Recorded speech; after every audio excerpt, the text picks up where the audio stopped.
Gjithnjë më tepër po vjen re raste të shtuara të grave dhe vajzave që vuajnë nga sindromi i ovarit policistik, nuk e kuptojnë të gjitha. Ç'do të thotë, doktoresha? Ovari policistik janë kiste në vezore, të cilat identifikohen apo shfaqen që në fillimet e ciklit menstrual të vajzat e reja, kryesisht ndodh në terrenin në fakt të ato femra që kanë një mbipeshë apo obezitet dhe karakterizohet patjetër janë në kushte të tilla për shkak të stilit të jetës jo të shëndetshëm, pra një regjim ushqimor jo të shëndetshëm, kombinuar me një inaktivitet, pra mungesë të aktivitetit fizik, çka bën që të prishi gjithë të lojë hormonale dhe të bëjë çrregullime të ciklit menstrual që shfaqen me dhimbje, me vonesa apo me ardhje të ciklit të shpeshta, me ulje të nivelit të hekurit pikërisht për shkak të këtij çrregullimi dhe një nga çelësat kryesor, që e thonë në fakt jo vetëm nutricionistët, por edhe ginekologët, është menaxhimi i regjimit ushqimor dhe aktiviteti fizik, sepse realisht ulja e indit dhjamor i jep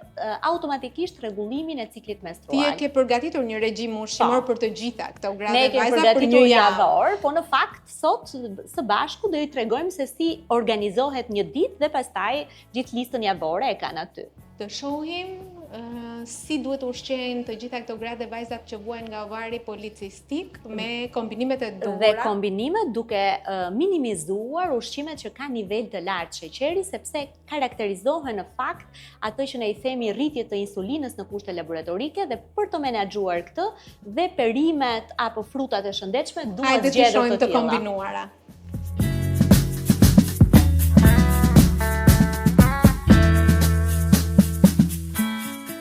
Atëherë këtu kemi një drek dhe një dark që mund të konsumojë një vajzë që vuan nga ovari policistik. Ti montojmë? Po, Timon, Si e ke kombinuar kështu? në fakt kemi kuinon si bazë për drekën, e cila është më shumë proteinike, pra ka më shumë proteina dhe më pak karbohidrate, të cilat janë shumë vlefshme në këtë fazë, të kombinuar me perime, në këtë rast kemi kastravec, pak Domate, pomodorini dhe fasulën e kuqe, për t'i dhënë edhe shije, por edhe për të qenë sasi minimale karbohidratesh dhe me sasi dominuese proteinash, sepse ky lloj regjimi stimulon rënien e peshës në mënyrë të shëndetshme dhe që të bjerë në fakt masa dhjamore, aty që ne kemi fokus. Me çfarë mund ta zvendçojmë kinoan?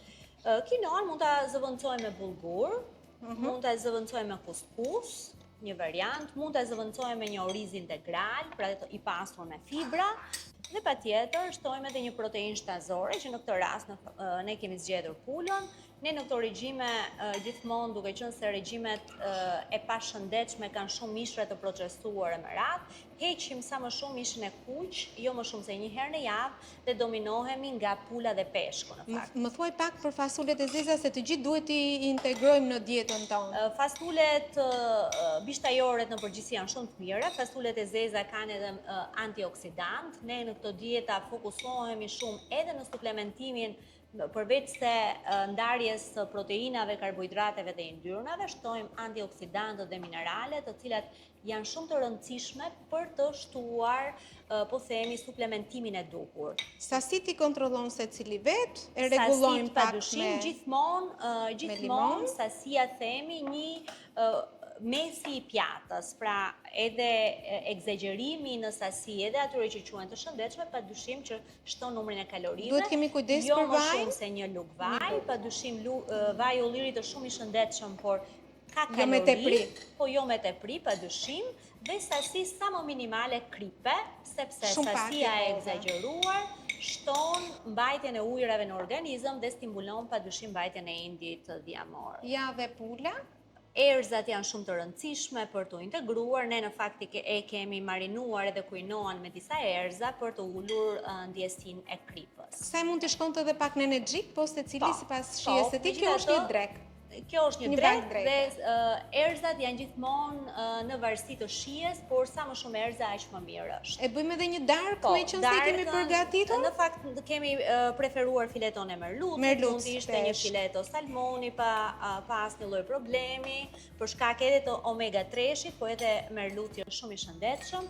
Ne integrojmë edhe si suplementim në fakt edhe omega 3-shin, vitaminën D, sepse të gjithë janë deficitar dhe padyshim personat obez janë akoma dhe më shumë me mungesë të vitaminës D, kështu që vitamina D dhe omega 3-shi duhet të suplementohet e këto vajza gjithë vitit. Do me thënë përveç ushqimit që është i kontrolluar, duhet të kenë patjetër edhe suplemente? Padyshim, omega 3-shi dhe vitamina D gjithë vitin dhe pastaj në varësi nëse kemi apo probleme të tjera si pajgjumësia apo ulje të imunitetit, integrojmë edhe magnezin dhe zinkun. Megjithatë, kjo gjithmonë ndryshon rast pas rasti, nuk është se suplemente duhet të merren të gjitha. Ato kryesorët janë vitamina D dhe omega 3-shi. Suplementimi tjetër apo i florës bakteriale, magnezi apo zinku shtohen në varësi të rastit. Ja, dhe ky është kombinimi i duhur për një darkë. Për një darkë, Sasitë secili i rregullon vetë. Sasitë i sistemon secili vetë. Është një darkë e shëndetshme, nuk trakti i tretës nuk lodhet, janë protein, peshku është një protein shumë e thjeshtë për të tretur edhe në vaktin e darkës. Kështu që tani do të tregojmë pak edhe mëngjesin dhe mesvaktet, edhe jemi në një ditë të plotë. Po tregojmë një ditë në total, edhe mëngjesin, por edhe ato mesvaktet, të cilat janë padyshim të rëndësishme. Ja, pra kemi ditën, kështu duhet ushqet një grua që vuan nga sindromi ovarit policistik. Mëngjesi, mesvakti, dreka, mbasditja dhe darka. Po, mëngjes, zakonisht mëngjesi është i kripur, në këtë rast kemi vezë me përpudha të miksuara, por mund të jetë edhe një kost me fara dhe me fruta pylli, një variant, mund të jetë vezë me avokado, pra kryesisht mëngjese të kripura. Dhe me bazë proteinike. Moll, me pak gjalp kikiriku dhe me fruta të thata të shtypura.